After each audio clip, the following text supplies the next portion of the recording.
Let's learn about Native American art. First of all, Native Americans refer to the people that were here before the European settlers arrived. There are still Native Americans living in the United States and Canada, and they are still creating art and keeping their culture alive.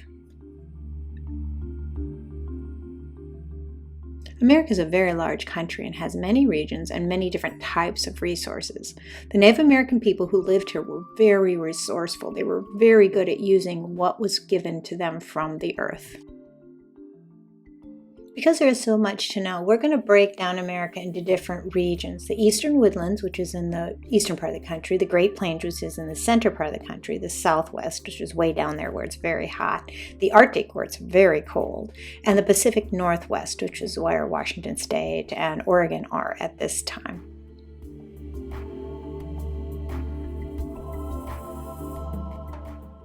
Let's begin by talking about the Woodland Tribes, which is a large group of tribes that were organized on the eastern coast of the United States. They used the forest to create shelters and objects. They used the waterways to develop trade with European fur traders and other Native American groups.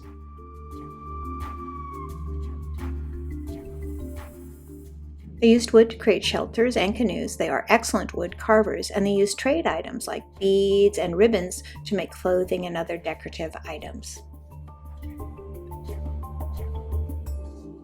You're going to do a project that uses ribbon work as its basis. Ribbon was used to create amazing objects like blankets and clothing.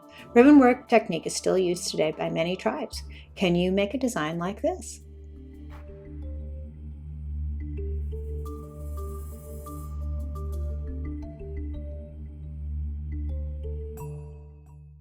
Now let's explore the tribes of the Great Plains. The Great Plains is the area in the center of the country that's very flat and grassy. There were very few trees. They used the one abundant resource they had, bison. They made objects that were not only useful but beautiful from this resource. They were famous for hunting the buffalo on ponies. It was an amazing thing to think about, hunting a huge buffalo on a pony. But they didn't waste any part of the buffalo. They used the meat for food. They used the skin for clothing and shelters. They used the bones for making some tools. The buffalo was never let to go to waste. It was a very valued resource.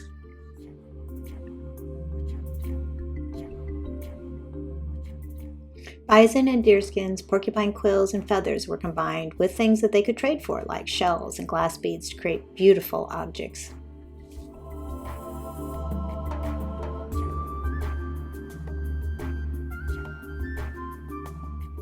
Now, if the hide of the buffalo was just let to dry, it created what was called parfleche, which was a very tough material that could be used for shields. In French, it means defend arrow, actually.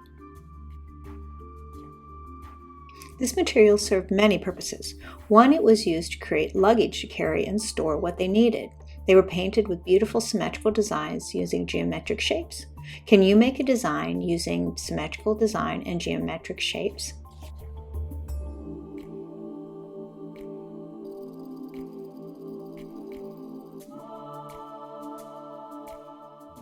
Now let's look at the native people of the American Southwest. And once again, there were many tribes that created this group of people. They used the land to grow crops and animals. They used clay from the earth to create fantastic pottery, and still do today.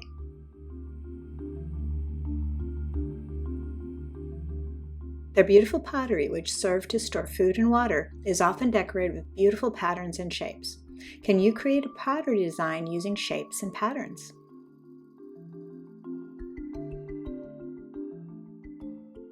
I also wanted you to see some pottery from Central and South America, which is some of my favorite work.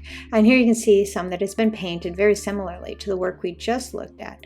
But they also had a different technique they used where they would stamp into the pottery using special tools that they had created. The stamping technique is a very fun technique to explore. Can you make a pot using stamping technique?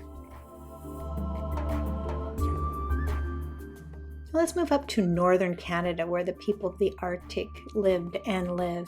And it's a very harsh place, very, very, very cold, as you can imagine. They use the animals of this frozen land for food and to create amazing carvings.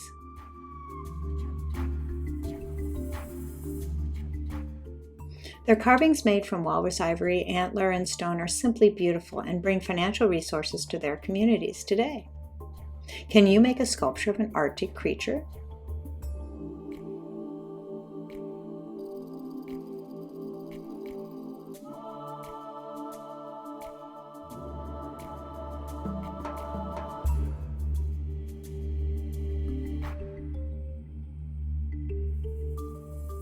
And finally, let's look at the tribes of the Pacific Northwest.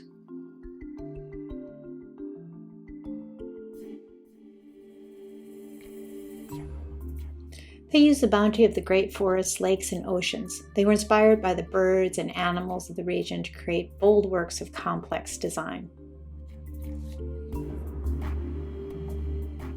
Amazingly, they were able to make wearable and beautiful clothing from the bark of a tree.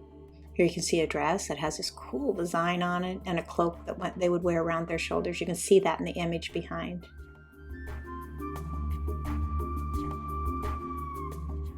They created and still create wonderful wood carvings with amazing skill. And decorated and still decorate them with bold, eye-catching designs. Can you create an eye-catching design like this? Let's make some art.